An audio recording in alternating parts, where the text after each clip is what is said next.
ਹਰਿਆਣਾ ਵਿੱਚ ਇਨੀ ਦਿਨੀ ਹਰਿਆਣਾ ਦੇ ਸੱਭਿਆਚਾਰ ਨੂੰ ਵਧਾਵਾ ਦੇਣ ਦੇ ਲਈ ਤੇ ਲੋਕਾਂ ਤੱਕ ਇਸ ਦੀ ਪਹੁੰਚ ਨੂੰ ਵਧਾਉਣ ਦੇ ਲਈ ਪ੍ਰੋਗਰਾਮ ਉਲੀਕੇ ਜਾ ਰਹੇ ਨੇ। ਹਰ ਸਾਲ ਹੋਣ ਵਾਲੇ ਹਰਿਆਣਵੀ ਧੂਮ ਨਾਂ ਦੇ ਪ੍ਰੋਗਰਾਮ ਨੂੰ ਹਿਸਾਰ ਵਿੱਚ ਕਰਵਾਇਆ ਗਿਆ, ਜਿੱਥੇ ਕਲਾਕਾਰ ਤਾਂ ਪਹੁੰਚੇ ਹੋਏ ਸੀ ਪਰ ਉਹਨਾਂ ਨੂੰ ਵੇਖਣ ਵਾਲਾ ਕੋਈ ਨਹੀਂ ਸੀ। ਹਰਿਆਣਵੀ ਰੰਗਾਂ ਦੀ ਖੁਮਾਰੀ ਸੀ, ਸੁਰ ਵੀ ਸੀ, ਸੰਗੀਤ ਵੀ ਸੀ।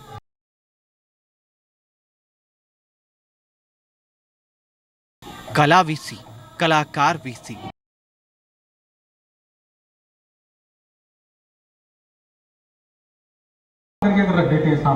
पर कदरदान नहीं सी। जी हाँ, हरियाणा सरकार ने हरियाणवी सभ्याचार नूं उत्साहित करन दे लई हरियाणा कला परिषद बना रखी है। ये परिषद हर साल की तरह इस बार भी हरियाणवी धूम नाम तो सिंगिंग ते डांस कंपीटिशन करवा रही है। इस लड़ी विच हिसार जोन का भी कंपीटिशन होया, जिथे कलाकारां ने तां जोश विखाया, पर इत्थे तैयारियां दी कमी नजर आई, क्योंकि इस प्रोग्राम विच कला ते कलाकार तां सन पर कदरदान नहीं सन। कला परिषद के भी ऐसे भी कार्यक्रम हैं जिसमें जितना हम चाहते हैं उससे अधिक संख्या आती है। अभी कार्यक्रम शुरू हुआ है, आप थोड़ा वेट करिएगा। कुरुक्षेत्र में हमारा कार्यक्रम हुआ, पूरा सभागार NIT का पूरा भरा हुआ था। और ये भी हमें जहां तक सूचना थी और जितना हमने किया, देखिए हमने जितने एफर्ट्स काम करने के लिए करने चाहिए उतना किया है हमने। उसके बाद रिस्पांस कितना मिलता है उस पर हम विचार करते हैं। आम दर्शकों की उम्मीद छड़ दिओ, VIPs ते मीडिया दे लई रिजर्व कुर्सियां ते भी इक्का दुक्का लोग बैठे हुए सन। लोकां नूं इकट्ठे करन विच नाकाम कला परिषद की दलील भी हुण तुसीं सुन लओ। उन्हां दा कहना है कि जमाना पुट्ठा ही चल रहा है, हुण तां कलाकारां नूं लोकां दा इंतजार करना पैंदा है।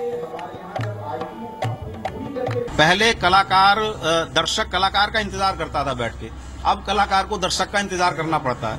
और मैं अगर ये कहूं कि आज जो सुप्रीम लेवल पर हमारी लीडरशिप भी है, तो उसको भी ये पूछकर आना पड़ता है कि भी कितनी संख्या आ गई है।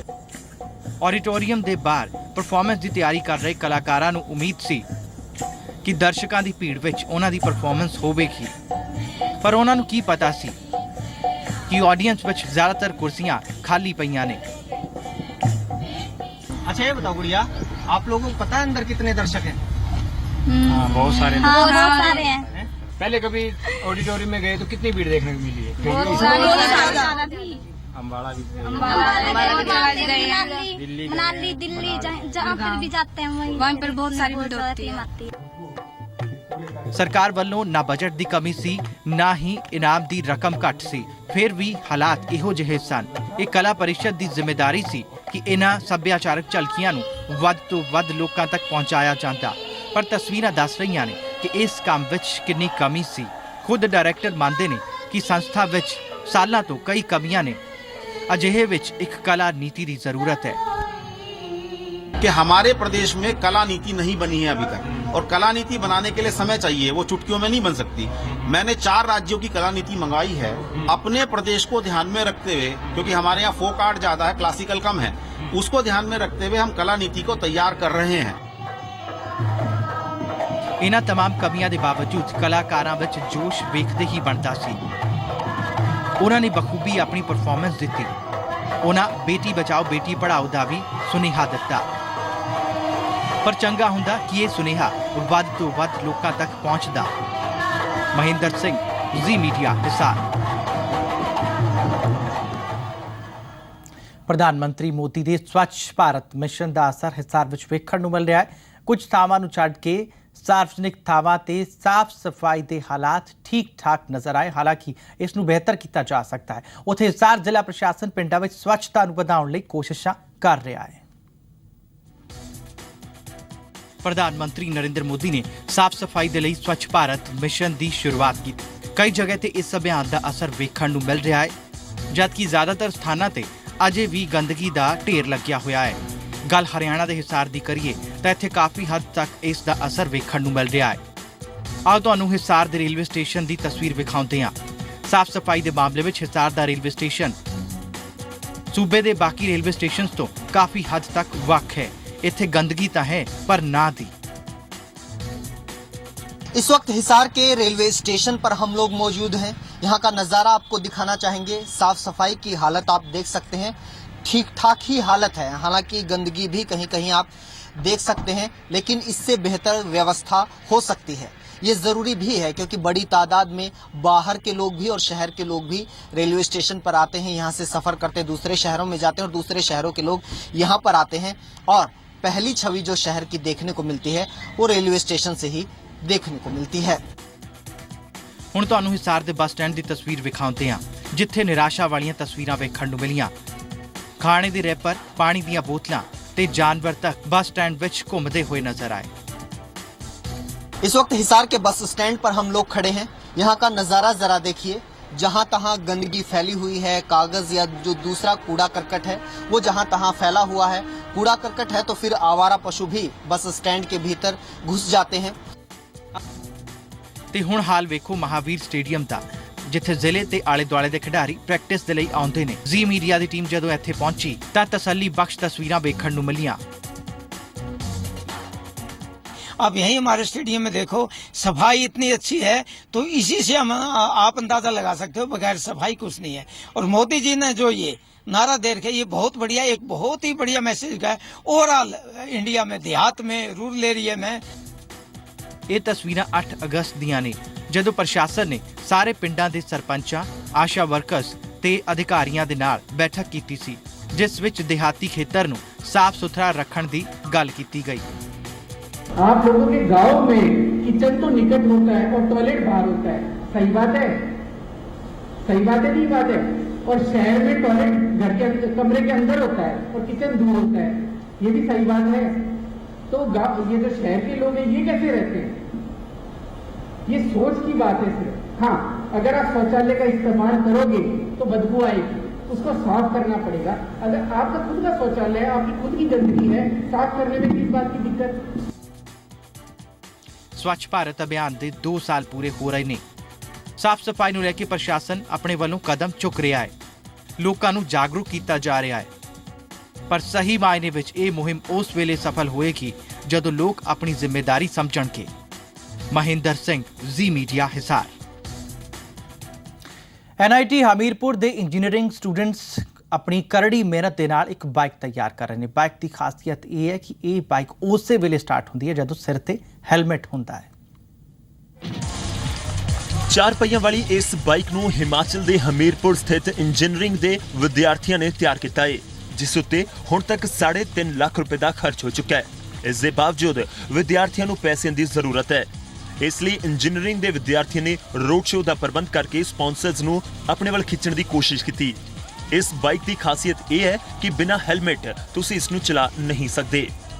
इन्वेंशन नहीं कर रहे हम एक इवेंट में पार्टिसिपेट करने के लिए कर रहे हैं। असेंबल्ड बोल सकते हैं इसको, असेंबल्ड है ये? सर असेंबल्ड नहीं है, जो भी हमने पार्ट्स बनाया है वो खुद हमने कस्टम खुद डिज़ाइन करके कस्टम पे बनवाया है। फिर इधर जहाँ वो पार्ट्स बन के आए, फिर हमने इधर आके हमने खुद डिज़ाइन कर मैन्युफैक्चर किया इनको। रूल बुक के अकॉर्डिंग हमने बाइक डिज़ाइन की है एंड उसके कॉम्पिटिशन में पार्टिसिपेट होने के लिए हमने बाइक बनाई है। NIT ਹਮੀਰਪੁਰ ਦੇ ਵਿਦਿਆਰਥੀਆਂ ਦੀ ਇਸ ਕੋਸ਼ਿਸ਼ ਨਾਲ ਟ੍ਰੈਫਿਕ ਪੁਲਿਸ ਦਾ ਸਿਰਦਰਦ ਘੱਟ ਹੋ ਸਕਦਾ ਹੈ ਅਤੇ ਲੋਕਾਂ ਦੀ ਰੋਡ ਸੇਫਟੀ ਨੂੰ ਵਧਾਵਾ ਮਿਲ ਸਕਦਾ ਹੈ, ਬਸ਼ਰਤੇ ਵਿਦਿਆਰਥੀਆਂ ਨੂੰ ਉਹਨਾਂ ਦੀ ਖੋਜ ਨੂੰ ਰੋਡ ਉੱਤੇ ਉਤਾਰਨ ਦੇ ਲਈ ਭਰਪੂਰ ਸਹਿਯੋਗ ਮਿਲੇ। ਅਰਵਿੰਦਰ ਸਿੰਘ, ਜ਼ੀ ਮੀਡੀਆ, ਹਮੀਰਪੁਰ। ਸੁਪਰੀਮ ਕੋਰਟ ਨੇ ਦਿੱਲੀ NCR ਵਿੱਚ 2000 cc ਤੋਂ ਵੱਧ ਵਾਲੀਆਂ ਡੀਜ਼ਲ ਗੱਡੀਆਂ ਤੇ ਬੈਨ ਹਟਾ ਦਿੱਤਾ ਹੈ। ਸੁਪਰੀਮ ਕੋਰਟ ਨੇ ਸਾਰੇ ਨਿਰਮਾਤਾਵਾਂ, ਡੀਲਰਾਂ ਅਤੇ ਖਰੀਦਦਾਰਾਂ ਨੂੰ 2000 cc ਤੋਂ ਜ਼ਿਆਦਾ ਸਮਰੱਥਾ ਦੀ ਕਾਰ ਅਤੇ SUV ਖਰੀਦਦੇ ਸਮੇਂ ਕਾਰ ਦੀ ਕੀਮਤ ਦਾ 1% ਗ੍ਰੀਨ ਸੈਸ ਜਮ੍ਹਾਂ ਕਰਨ ਦਾ ਹੁਕਮ ਦਿੱਤਾ ਹੈ। ਅਦਾਲਤ ਨੇ ਸੈਂਟਰਲ ਪੋਲਿਊਸ਼ਨ ਕੰਟਰੋਲ ਬੋਰਡ ਤੋਂ ਪਬਲਿਕ ਸੈਕਟਰ ਬੈਂਕਾਂ ਵਿੱਚ ਖਾਤਾ ਖੋਲ੍ਹਣ ਨੂੰ ਵੀ ਕਿਹਾ ਹੈ, ਜਿਸ ਵਿੱਚ ਗ੍ਰੀਨ ਸੈਸ ਦੀ ਰਕਮ ਰੱਖੀ ਜਾਵੇਗੀ। ਅਦਾਲਤ ਨੇ ਇਹ ਵੀ ਕਿਹਾ ਹੈ ਕਿ ਟਰਾਂਸਪੋਰਟ ਅਥਾਰਟੀ ਅਜਿਹੀਆਂ ਕਾਰਾਂ ਦਾ ਰਜਿਸਟ੍ਰੇਸ਼ਨ ਉਸ ਵੇਲੇ ਹੀ ਕਰੇਗੀ ਜਦੋਂ ਇਹਨਾਂ ਉੱਤੇ ਗ੍ਰੀਨ ਸੈਸ ਅਦਾ ਕਰ ਦਿੱਤਾ ਗਿਆ ਹੋਵੇਗਾ। ਪਿਛਲੇ ਸਾਲ ਦਸੰਬਰ ਵਿੱਚ ਸੁਪਰੀਮ ਕੋਰਟ ਨੇ 2000 cc ਤੋਂ ਜ਼ਿਆਦਾ ਦੀ ਡੀਜ਼ਲ ਇੰਜਨ ਦੀਆਂ ਗੱਡੀਆਂ ਦੇ ਰਜਿਸਟ੍ਰੇਸ਼ਨ ਉੱਤੇ ਰੋਕ ਲਗਾ ਦਿੱਤੀ ਸੀ। ਪਿਛਲੇ ਮਹੀਨੇ ਕੇਂਦਰ ਸਰਕਾਰ ਨੇ ਸੁਪਰੀਮ ਕੋਰਟ 'ਚ ਇਸ ਬੈਨ ਉੱਤੇ ਢਿੱਲ ਦੇਣ ਦੀ ਅਪੀਲ ਕੀਤੀ ਸੀ। ਕੇਂਦਰ ਸਰਕਾਰ ਨੇ ਕਿਹਾ ਸੀ ਕਿ ਇਸ ਪਾਬੰਦੀ ਨਾਲ ਵਿਦੇਸ਼ੀ ਨਿਵੇਸ਼ਕਾਂ ਲਈ ਭੁਲੇਖੇ ਵਾਲੇ ਹਾਲਾਤ ਨੇ ਅਤੇ ਲੱਖਾਂ ਨੌਕਰੀਆਂ ਉੱਤੇ ਤਲਵਾਰ ਲਟਕ ਗਈ ਹੈ। ਹਾਲਾਂਕਿ ਉਸ ਸਮੇਂ ਸੁਪਰੀਮ ਕੋਰਟ ਨੇ ਇਸ ਮਾਮਲੇ ਵਿੱਚ ਕਿਸੇ ਵੀ ਤਰ੍ਹਾਂ ਦੀ ਰਿਆਇਤ ਦੇਣ ਤੋਂ ਮਨਾ ਕਰ ਦਿੱਤਾ ਸੀ। ਬਿਊਰੋ ਰਿਪੋਰਟ, ਜ਼ੀ ਮੀਡੀਆ। शिमला ਵਿੱਚ ਹੋ ਰਹੀ ਭਾਰੀ ਬਾਰਿਸ਼ ਦੀ ਵਜ੍ਹਾ ਨਾਲ ਪਿਛਲੇ 24 ਘੰਟਿਆਂ ਵਿੱਚ शिमला ਦੇ ਕੱਚੀ ਘਾਟੀ ਵਿੱਚ ਪਹਾੜੀ ਦਰਕ ਗਈ ਹੈ, ਜਿਸ ਨਾਲ 6 ਗੱਡੀਆਂ ਮਲਬੇ ਦੀ ਚਪੇਟ ਵਿੱਚ ਆ ਗਈਆਂ। ਪਹਾੜਾਂ ਦੀ ਰਾਣੀ शिमला ਵਿੱਚ ਹੋ ਰਹੀ ਬਾਰਿਸ਼ ਇੱਥੇ ਦੇ ਲੋਕਾਂ ਲਈ ਜਾਨਲੇਵਾ ਸਾਬਤ ਹੋ ਰਹੀ ਹੈ। ਭਾਰੀ ਮੀਂਹ ਦੀ ਵਜ੍ਹਾ ਨਾਲ ਰਾਜੀ ਸਚਿਵਾਲੀ ਤੋਂ ਕੁਝ ਹੀ ਦੂਰੀ ਇੱਕ ਰਿਹਾਇਸ਼ੀ ਮਕਾਨ ਵਿੱਚ ਮੀਂਹ ਦੇ ਪਾਣੀ ਦੇ ਤੇਜ਼ ਵਹਾਅ ਨਾਲ ਇੱਕ 40 ਸਾਲ ਦੇ ਸ਼ਖਸ ਨੂੰ ਆਪਣੀ ਲਪੇਟ ਵਿੱਚ ਲੈ ਲਿਆ, ਜਿਸ ਨਾਲ ਉਸ ਦੀ ਮੌਤ ਹੋ गई। जो बच्चे थे उनको तो सेफली हमने निकाल दिया और जो उनके मदर्स थे वो फंसे हुए थे, लेकिन उनकी टांग में थोड़ी सी गंभीर चोटें आई जिसकी वजह से उनको समझ यहाँ से ले गए। और कौन था, कोई डेथ भी हुई है? उनके जो फादर्स थे उनके उसी टाइम डेथ हो गई। ਮੀਂਹ ਦਾ ਕਹਿਰ ਇੱਥੇ ਨਹੀਂ ਰੁਕਿਆ। शिमला ਦੇ NH22 ਤੇ 2 ਦਰਖਤ ਡਿੱਗਣ ਨਾਲ ਉਸ ਦੀ ਲਪੇਟ ਵਿੱਚ ਕਈ ਗੱਡੀਆਂ ਆ ਗਈਆਂ। ਇਸ ਘਟਨਾ ਵਿੱਚ ਡਰਾਈਵਰ ਅਤੇ ਕੰਡਕਟਰ ਬਾਲ-ਬਾਲ ਬਚੇ। ਉੱਥੇ ਹੀ ਕਸੂਮ ਪਤੀ ਇਲਾਕੇ ਵਿੱਚ ਦੇਵਦਾਰ ਦੇ 5 ਦਰਖਤਾਂ ਦੇ ਡਿੱਗਣ ਨਾਲ ਇੱਕ ਮਕਾਨ ਨੂੰ ਕਾਫੀ ਨੁਕਸਾਨ ਪਹੁੰਚਿਆ। कि बारिश से सारा गिर गया था, पेड़ वगैरह गिरे थे, स्लिप गिरे थे, हम इसको उठा रहे हैं जी, निकाले, अब क्लियर कर दिया है। अच्छा। और बस अब गाड़ियाँ वगैरह भी दबी हैं जी? हाँ, एक कार दबी है जी, स्कूटर कार ट्रक में भी लगा थोड़ा सा, बाकी स्कूटर दबे 3-4 और कार दबे। ਤੇਜ਼ ਮੀਂਹ ਦੀ ਲਪੇਟ ਵਿੱਚ ਸਮਰਹਿਲ ਇਲਾਕੇ ਵਿੱਚ ਵੀ ਦੇਵਦਾਰ ਦੇ ਦਰਖਤਾਂ ਦੇ ਡਿੱਗਣ ਦੀਆਂ ਘਟਨਾਵਾਂ ਹੋਈਆਂ, ਜਿਸ ਦੀ ਲਪੇਟ ਵਿੱਚ ਕੁਝ ਦੁਕਾਨਾਂ ਆ ਗਈਆਂ। ਨਾਲ ਹੀ ਮੀਂਹ ਦੇ ਦੌਰਾਨ ਕਈ ਇਲਾਕਿਆਂ ਵਿੱਚ ਲੈਂਡਸਲਾਈਡ ਦੀਆਂ ਘਟਨਾਵਾਂ ਵੀ ਹੋਈਆਂ ਨੇ, ਜਿਸ ਨਾਲ ਕਈ ਅਹਿਮ ਸੜਕੀ ਮਾਰਗਾਂ ਤੇ ਆਵਾਜਾਈ ਤੇ ਅਸਰ ਪਿਆ। ਮੋਹਿਤ ਪ੍ਰੇਮ ਸ਼ਰਮਾ, ਜੀ ਮੀਡੀਆ, शिमला। ਮੌਸਮ ਵਿਭਾਗ ਵੱਲੋਂ ਅਲਰਟ ਜਾਰੀ ਕੀਤਾ ਗਿਆ ਪੰਜਾਬ ਤੇ ਹਰਿਆਣਾ ਦੇ ਲਈ 48 ਘੰਟਿਆਂ ਵਿੱਚ ਪੰਜਾਬ, ਹਰਿਆਣਾ, ਹਿਮਾਚਲ ਵਿੱਚ ਭਾਰੀ ਮੀਂਹ ਦਾ ਖਦਸ਼ਾ ਜ਼ਾਹਰ ਕੀਤਾ ਜਾ ਰਿਹਾ। शिमला ਤੋਂ ਸਾਡੇ ਨਾਲ ਨੇ ਵਿਸ਼ਾਲ ਦਿਵੇਦੀ, ਜੀ ਮੀਡੀਆ ਪੱਤਰਕਾਰ। ਇਸ ਤੋਂ ਇਲਾਵਾ ਹਿਸਾਰ ਤੋਂ ਸਾਡੇ ਨਾਲ ਨੇ ਮਹਿੰਦਰ ਸਿੰਘ, ਜੀ ਮੀਡੀਆ ਪੱਤਰਕਾਰ। ਵਿਸ਼ਾਲ, ਇੱਥੇ शिमला ਵਿੱਚ ਕਿਸ ਤਰੀਕੇ ਦਾ ਮੌਸਮ ਦਾ ਮਿਜ਼ਾਜ ਫਿਲਹਾਲ ਬਣਿਆ ਹੋਇਆ, ਜਿਸ ਤਰੀਕੇ ਨਾਲ ਮੌਸਮ ਵਿਭਾਗ ਨੇ ਚੇਤਾਵਨੀ ਦਿੱਤੀ ਹੈ?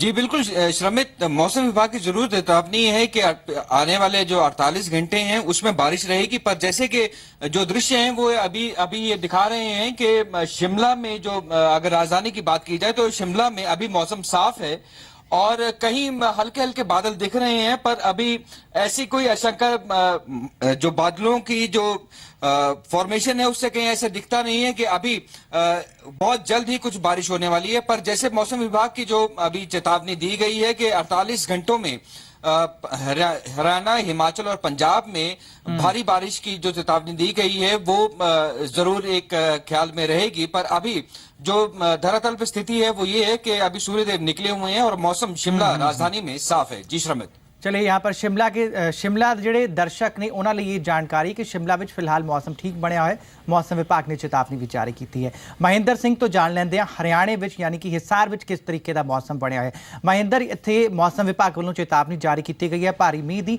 ਪਰ ਫਿਲਹਾਲ ਮੌਜੂਦਾ ਹਾਲਾਤ ਕੀ ਨੇ ਹਿਸਾਰ ਵਿੱਚ? शर्मित, इस वक्त की बात की जाए तो हिसार में भी धूप है, हालांकि बादल छाए हुए हैं और थोड़ी देर में धूप निकल जाती है, फिर वापस सूरज के ऊपर बादल छा जाते हैं। तो इस तरीके का जो एक क्रम है ये काफी दिनों से 2-3 हफ्ते से लगातार बना हुआ है, लेकिन हिसार में काफी दिनों से बारिश नहीं हुई है। बाकी हरियाणा की बात की जाए तो अच्छी बारिश हुई है, खासकर पिछले 2 दिनों में बहुत अच्छी बारिश हुई है। कल कई इलाकों में, कई जिलों में बारिश हुई है, सामान्य से ज्यादा करीब 150% ज्यादा बारिश रिकॉर्ड की गई है। आमतौर पर जो 12 अगस्त का दिन होता है 7 mm के आसपास बारिश होती है इस दिन, लेकिन जो कल बारिश रिकॉर्ड की गई है वो 13 के आसपास रिकॉर्ड की गई है, जो बहुत ज्यादा है। आज भी अच्छी बारिश का अनुमान जताया जा रहा है और कई इलाके हैं जहां पर बारिश हो सकती है। 1 जून से लेकर अब तक अगर 12 अगस्त तक की बात की जाए तो हरियाणा में 240 mm बारिश हो चुकी है। हालांकि ये अभी भी सामान्य से कम है, क्योंकि सामान्य जो आंकड़ा बताया जाता है वो 280 के आसपास का बताया जाता है, लेकिन अगले कुछ दिनों में इसकी भरपाई की उम्मीद है और 18 तारीख तक कुछ इसी तरीके का जो रुख है वो बारिश का बना रहेगा और अच्छी बारिश अलग अलग पॉकेट्स में होती रहेगी। ये भविष्यवाणी की गई है। और भविष्यवाणी ये भी की गई है कि पंजाब, हरियाणा, हिमाचल में अगले 48 घंटे में मौसम जिहड़ा है उहदा रुख करड़ा रह सकता है, भारी मींह पै सकता है। पर शिमला ते हिसार दी तस्वीरां दस रही ने कि उत्थे हले धुप खिली हुई है तो उत्थे अजे इस तरह के कोई आसार नज़र नहीं आ रहे, पर मौसम विभाग की चेतावनी भी है। धन्यवाद इस जानकारी के लिए विशाल द्विवेदी ते महेंद्र सिंह। ਤੇ ਪੰਜਾਬ, ਹਰਿਆਣਾ ਤੇ ਹਿਮਾਚਲ ਪ੍ਰਦੇਸ਼ ਵਿੱਚ ਇਸ ਵੇਲੇ ਦੇ ਮੌਸਮ ਦੀ ਜਾਣਕਾਰੀ ਤੁਹਾਡੇ ਲਈ।